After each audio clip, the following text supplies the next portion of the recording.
80 जितने 100 मरीज के यदि टीबी का, तो उसमें 80% लोग, मतलब 80 लोग टीबी का छाती से लंग्स वाला, फेफड़ा वाला ग्रसित टीबी होगा, लंग्स वाला टीबी है। और लंग्स वाला टीबी में क्या समस्या है, ये वाला टीबी एक से दूसरे को फैल सकता है, क्योंकि हमारे फेफड़े में फफार करेंगे, खांसेंगे तो उससे निकल जाएगा, हवा में जाएगा, और वहाँ पे पास में आप है, आप मास्क नहीं लगाए हुए, हो सकता है किसी की वजह से आपके सांस में गया, फेफड़े में गया, तो आपको भी होने की संभावना है। इसलिए हम लोगों को इस पर ज़्यादा ध्यान देना है। पल्मोनरी ट्यूबरकुलोसिस एक और जानकारी अभी क्या हुआ, पहला कि टीबी बैक्टीरियल डिजीज है, दूसरा कि ये ठीक होने वाला है, तीसरा ये कि शरीर के किसी भी अंग में हो सकता है, ये समझ गए ना। yes, और सबसे ज्यादा कहाँ होता है, लंग्स में। लंग्स में, जो लंग्स में होता है उसको क्या बोलते हैं हम लोग, पल्मोनरी ट्यूबरकुलोसिस, मतलब कि फेफड़े की टीबी।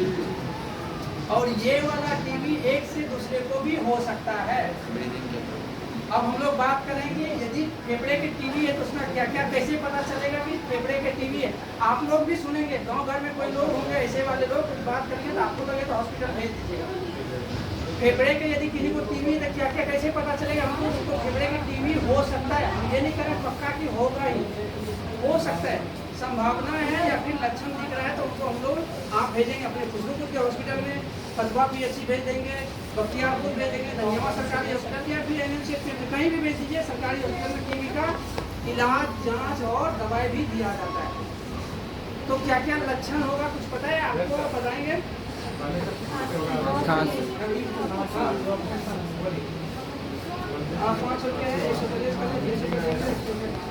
छाती के मतलब फेफड़ा का जब टीबी होगा तो क्या क्या लक्षण होगा। देखिए, यदि टीबी का है, इन्फेक्शन हुआ तो सबसे पहला सिम्टम्स जो होता है फीवर आता है। कोई भी इन्फेक्शन होगा तो उसमें फीवर आता है, तो हम लोग को फीवर बोलना है, ठीक है। पहला जो सिम्टम्स की बात करें लंग्स वाला में, तो क्या होएगा, फीवर।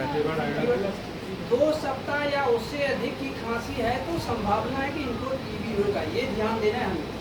आपके आसपास में यदि किसी को 2 सप्ताह या उससे अधिक की खांसी है तो उनको हो सकता है कि टीबी है, पक्का होगा ही नहीं, हो सकता है। तो ऐसे लोग को हम लोग क्या बोलेंगे, भाई साहब जाके बुखार का जांच करवा देंगे, ठीक है।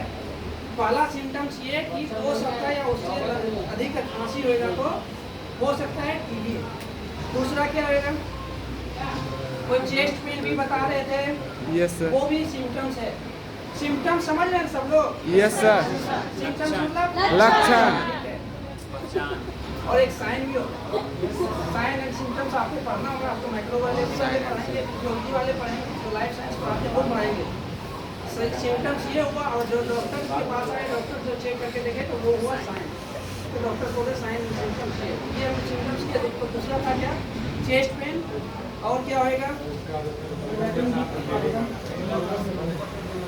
बलगम में ब्लड आना। यस सर, कभी कभी नहीं भी आता है, फिर भी आता है ट्यूबरकुलोसिस, उसको बोलता है हीमोप्टोसिस। एक टर्म यूज होता है हीमोप्टोसिस, मतलब अखार में खून आना, तो उस कंडीशन में भी टीबी होने की संभावना है। और क्या लक्षण होता है, फीवर जो आता है थोड़े से क्या, लो ग्रेड का फीवर आता है, बहुत तेज फीवर नहीं आता, लेकिन लो ग्रेड का फीवर आता है, शाम में रात में थोड़े ज्यादा आता है। इसके अलावा टीबी में संभावना है, समझ गए। ऐसे लोग दिखेंगे तो हम लोग क्या बोलेंगे उनको, आप उनको बोलिए कि एक बार जाके सरकारी हॉस्पिटल में खखार का जांच करवा लीजिए। वहाँ पे खखार होता होगा तो वो एक्सरे से भी टेस्ट होता है। इतना सब होने के बाद यदि हमको पता चल गया कि हॉस्पिटल में टेस्ट होने के बाद हमारे जैसे लोग टेस्ट करने वाले लोग होते हैं, इनके जैसे लोग दवा खिलाने वाले होते हैं, यदि उनको पता चल गया कि किन्हीं आदमी को टीबी है, हम ही गए, हम ही को खांसी हो रहा था, कुछ लक्षण लगा, हम भेज दिए, हमको भेज दिया आप लोग, हम आए हॉस्पिटल में टेस्ट कराए और मेरा ना डायग्नोसिस हुआ कि इनको टीबी है, फेफड़े की टीबी है। अब क्या है कि हमारा उसके अलावा भी कुछ कर्तव्य बनता है। जब आप बताए, उनको पता चल गया, मुझे पता चल गया कि टीबी है, आप हमको भेजें। अब क्या है कि यहाँ से लोग कागज बना के रिपोर्ट दें, यहाँ के लोग भी वैसे सरकारी हॉस्पिटल वाले सब ट्रेन रहते हैं, सब बताते हैं कि भाई आपको ऐसे ऐसे करना है। अब हमें क्या जानकारी होना चाहिए, यदि किन्हीं को फेफड़े की फीवर मतलब फेफड़े का टीबी निकल गया, तो अब क्या है कि उनका ना दवाई चलना है, दवाई चलता है यहाँ पे दो तरह से, एक इंटेंसिव फेज बोलते हैं, एक बोलते हैं कंटिन्यूअस फेज। हाँ, तो को जानकारी होना चाहिए। जानकारी मतलब कैसे आप लोग को कम्युनिटी नर्सिंग या कम्युनिटी मेडिसिन वाला कुछ पढ़ना है?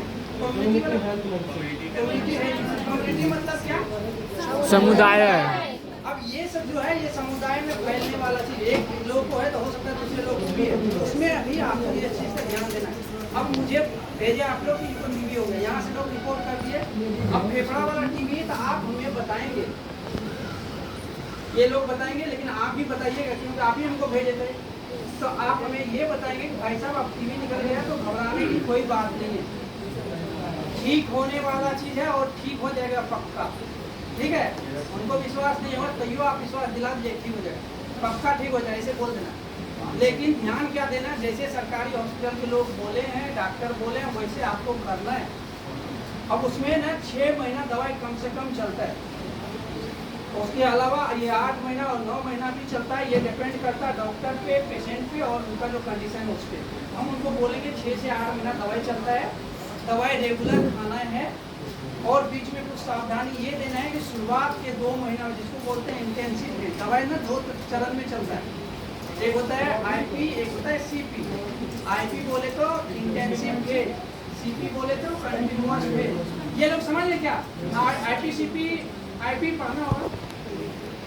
आईपी मतलब इंटेंसिव फेज, इंटेंसिव मतलब नहीं, इंटेंसिव फेज मतलब 2 महीने तक नहीं, 2 महीने नहीं। आईसीयू का नाम सुने आप लोग? Yes, sir. उसका फुल फॉर्म क्या होता है? इंटेंसिव केयर यूनिट का मतलब क्या होता है, कौन बताएंगे? वीडियो बाद में बनाना है।